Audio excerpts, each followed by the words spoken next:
And so what a grist mill does is we are using the power from the water mill outside, and these two millstones are our grinding tools. So what these stones do is they come together, break off the hard bran, the hard outer shell of your grain, to give you flour on the inside. So this can be used for wheat flour, rye flour, barley, rice, oats, seeds. So they know I'm doing my job. Awesome. So when you were visiting our build like this, they were using, they're like this big, but they're using large mortars and pestles and grinding.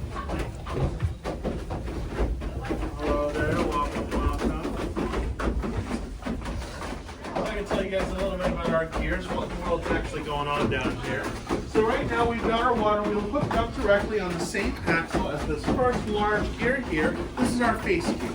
Now because the face gear and the water wheel are both hooked up on the same axle, right now they're both moving at the exact same speed. Our face gear then spins this smaller lantern gear. Now the lantern gear does two things for us.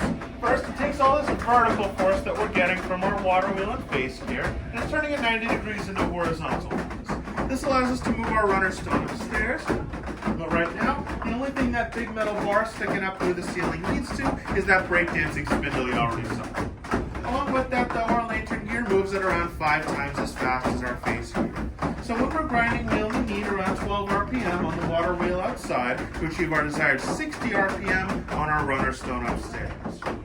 Now, before we get started on the actual grind, we want to aim for a certain consistency out of our corn. To achieve that, we utilize our tensering wheel upstairs, which moves our brayer beam and bridge tree up and down, along with our runner stone. So this allows us to vary the space between the two stones. And the closer we get to the closer the stones get, the finer the grind we're going to get.